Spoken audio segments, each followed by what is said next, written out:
Karachi port سے منسلک مشہور رہائشی علاقے کیماڑی میں ایک مرتبہ پھر پراسرار گیس رہائشیوں کے لیے عذاب بن گئی ہے۔ کل سانس کی تکلیف میں مبتلا وہ لوگ جو اس گیس سے متاثر ہوئے ہیں، 4 ان میں سے دم توڑ گئے۔ انتقال کر جانے والے مریضوں کے علاوہ 11 اور مریض بھی کل ہاسپٹل میں لائے گئے اور پچھلے 2 دنوں میں متاثرہ مریضوں کی تعداد 22 تک ہو چکی ہے۔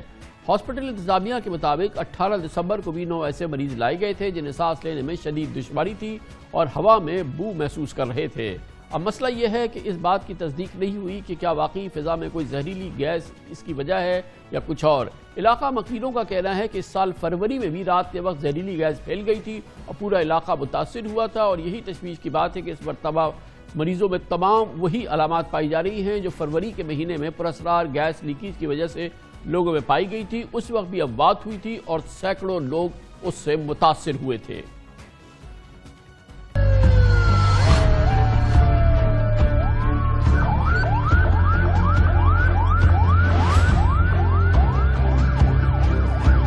تقریباً 70 کے قریب مریض آ چکے ہیں، ان کو سانس لینے میں تکلیف ہو رہی ہے۔ کچھ لوگ بے ہوش ہو گئے، یہ آنکھیں جلنے لگی اور پیٹ میں درد ہونا شروع ہوا۔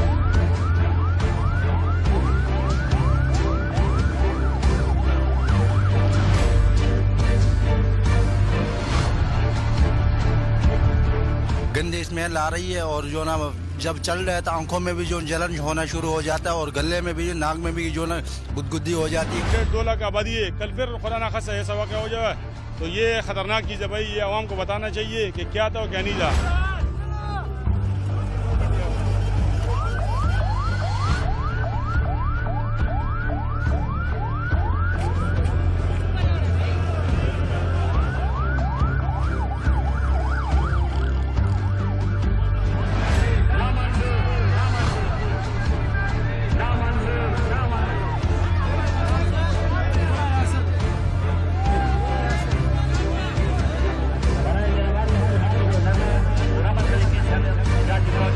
فروری میں بھی شبہ ظاہر کیا گیا تھا کہ اس کی وجہ پورٹ پر کھڑے جہاز سے سویابین کی منتقلی ہے، جس میں شاید مکمل احتیاطی تدابیر نہیں اختیار کی گئیں۔ مختلف ماہرانہ رائے سامنے آتی رہی۔ کچھ نے کہا سویابین ڈسٹ سے موت واقع ہوئی ہے، کچھ نے کہا جن افراد کو اس سے الرجی ہے انہیں سانس کی تکلیف ہو سکتی ہے اور بر وقت علاج نہ ملنے پر موت واقع ہو سکتی ہے۔ وفاقی اور صوبائی دونوں حکومتوں کی جانب سے انکوائریز کرانے اور اس کے نتائج سامنے لانے کے دعوے کیے گئے تھے۔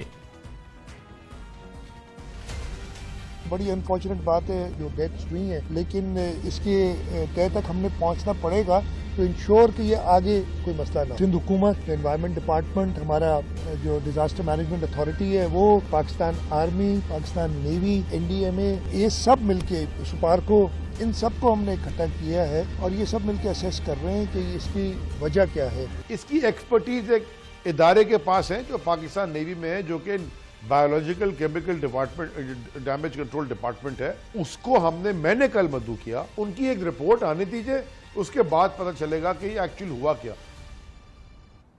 دعوے تو تھے مگر وہی ہوا جو ہوتا ہے۔ حتمی رپورٹ آج تک سامنے نہیں آئی ہے، نہ ذمہ داروں کا پتہ چلا ہے۔ 14 سے زائد اموات ہو گئی تھی، درجنوں لوگ اس سے بری طرح سے متاثر ہوئے تھے۔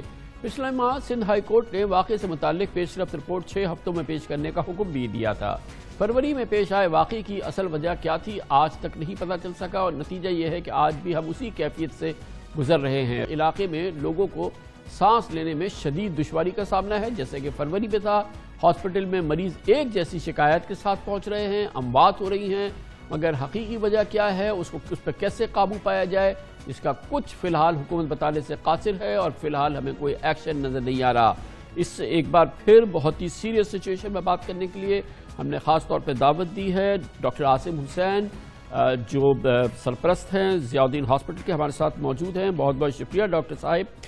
یہ فرمائیے گا کہ آپ کی جو فیسلٹی ہے، جو ماشاءاللہ بہت ہی مایہ ناز ہاسپٹل ہے کراچی کا، یہ اس وقت فرنٹ لائن ہاسپٹل ہے، ایک بار پھر فیبرری میں بھی اور اس بار بھی جو ہے کچھ اسی جیسی صورتحال نظر آ رہی ہے کہ لوگ اسی قسم کی سمپٹمز سے ہاسپٹل آ رہے ہیں اور 4 اموات بھی ہو چکی ہیں۔ کیا یہ دونوں ایک دوسرے سے ملے ہوئے واقعات لگتے ہیں ڈاکٹر صاحب؟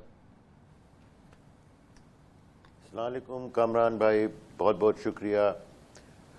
کامران بھائی، بات یہ ہے کہ یہ فیبرری میں ہوا تھا پہلا واقعہ جس میں ضیاء الدین میں تقریباً 300 لوگ ٹریٹ کیے گئے اور اس میں کوئی درجن سے زیادہ کی ڈیتھ ہوئی. اس دفعہ پھر یہ لوگ آ رہے ہیں, 3-4 کی ڈیتھ ہو چکی ہے, 2-3 جو ہیں وہ آلریڈی ہاسپٹل کے اندر موجود ہے.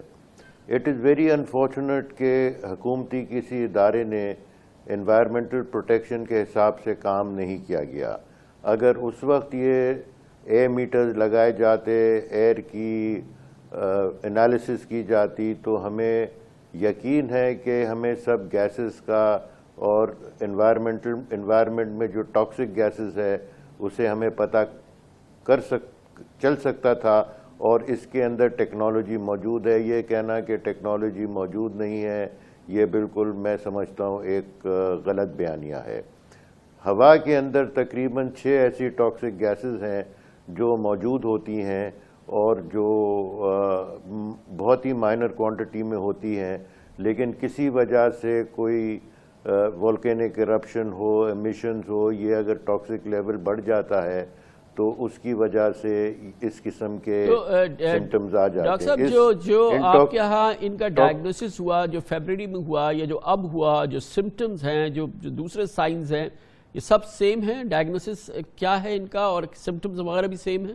کل ایک ہے, اور یہ میں آپ کو بتاؤں یہ ٹاکسک گیسز ہیں. ٹاکسک گیسز جو ہیں یہ 2 قسم کے ریاکشن کرتے ہیں. ایک تو اینافائلیکٹک ریاکشن کرتے ہیں کہ باڈی کے اندر اس کا ریاکشن شروع ہو جاتا ہے کہ آکسیجن کا لنگز کے اندر ایکسچینج نہیں ہوتا, اور دوسرا جو ان گیسز کا جو سب سے بڑا افیکٹ ہوتا ہے کہ یہ آکسیجن کی ٹرانسمیشن یا آکسیجن کا ایکسچینج جو ہے وہ بلاک کر سکتے ہیں. اور میں کامران بھائی آپ کو ایک چیز بتاؤں, یہ لوگوں نے, میں نے کوئی ریسرچ نہیں دیکھی, کچھ نہیں دیکھی, لیکن یہ جو عام طور سے گیسز ہوتی ہیں یہ جو ہیں یہ وہ ہوتی ہیں, مطلب they don't have test, smell نہیں ہوتی ان کی کوئی. میرا تو مطلب میرا ذاتی خیال ہے, آئی ایم ناٹ شیور, لیکن جس قسم کی یہ بتا رہے ہیں کہ یہ جو اسمیل آ رہی ہے یہ مجھے لگ رہا ہے یہ سویابین سے اتنی نہیں آنی چاہیے. ہو سکتا ہے کہ وہاں پہ یہ پیٹرول کی بھی جیٹیز ہیں. میں سمجھتا ہوں یہ بنزین کے کلاسیکل سمٹمز ہیں. There is no way to prove it right now, لیکن یہ پیٹرول میں بنزین نکلتا ہے, یا تو کوئی ایسے شپس آتے ہیں یا ہوا کا رخ بدلتا ہے جس کے اندر بنزین جو کہ ایک پروڈکٹ ہے پیٹرول کا, اس کی وجہ سے یہ ہوتا ہے, اور یہ اس کے ڈاکٹر صاحب آپ جو بات کر رہے ہیں وہ یہ ہے کہ ایمیٹڈ گیسز, ٹاکسک گیسز کا ایٹماسفیئر میں ہونا, پھر اس کو کبھی اس کی اسمیل ہونا یا نہ ہونا, پھر اس کے اثرات ہے. مگر بیسیکلی تو پہلی ذمہ داری تو یہ ہے کہ ایسی کوئی ایمیشن نہ ہو. ساری دنیا میں پورٹ میں اس قسم کی گیئرز ہوتے ہوں گے, پروٹیکشن ہوتی ہوگی, اس کے لیے پورا ایک سسٹم ہوتا ہوگا کہ آئی مین دس از امپاسبل کہ اس قسم کی ایمیشنز ہوں اور پھر ہم 8 مہینے میں دوبارہ اس قسم کی ایمیشن دیکھ رہے ہیں. کیونکہ آپ جس کی بات کر رہے ہیں کہ ٹھیک ہے وہ ایئر میٹر لگے, اس سے پتہ چلے گا کہ گیس ہے یا نہیں, مگر ہمیں تو روکنی ہے. کہاں سے یہ ایمیشن ہوتی ہے, اس کی سورس کا بھی تو پتہ لگانا ہے. پہلے تو یہ ہے کہ آپ آئیڈینٹیفائی کریں کہ کون سی گیس ہے, and then you go at the source. تو آپ کو یہ گیس کلیکٹ کرنی ہوگی. There is a method of collecting these gases, اور پھر کرومٹوگرافس ہیں اور ہائیلی ٹیکنیکل مشینز ہیں کہ جو بتا دیتی ہیں کہ گیس کتنی ہے اور اس کا لیول کتنا ہے. Is it an above acceptable level اور is it lower than acceptable level. اب یہ پتہ نہیں حکومتوں نے کیوں نہیں کیا, کیا وجہ تھی, لیک آف ایکسپرٹیز ہے. بٹ لیک آف ایکسپرٹیز تو میں نہیں سمجھتا, اور میں یہ سمجھتا ہوں کہ کئی ہماری لیبارٹریز کے اندر یہ ریسرچ کی گنجائش ہے, اور ہمیں ان بیسکلی ان انسٹیٹیوٹس کو سپورٹ کرنا چاہیے تاکہ اس قسم کی چیزیں, انوائرمنٹل چیزیں ہم کر سکیں. کیا ارلی سائنز ہوتے ہیں ڈاکٹر صاحب جو اس سے ہٹ ہوتا ہے, اس پیشنٹ کے ارلی سائنز کیا ہوتے ہیں؟ کیا ہم عوام کو بتا سکتے ہیں کہ اگر آپ کو اس قسم کی کوئی چیز ہو رہی ہے, اور کیا انیشیل اس کا کوئی پریونشن ہے, کوئی ٹریٹمنٹ ہے فوری؟ یہ جو پیشنٹس ہم ابھی دیکھ رہے ہیں نا, یہ وہ آ رہے ہیں جن کے آلریڈی کوموربڈز ہیں, کسی کو ایستھما ہے یا کوئی اور لنگ ڈیزیز ہے یا کھانسی ہے یا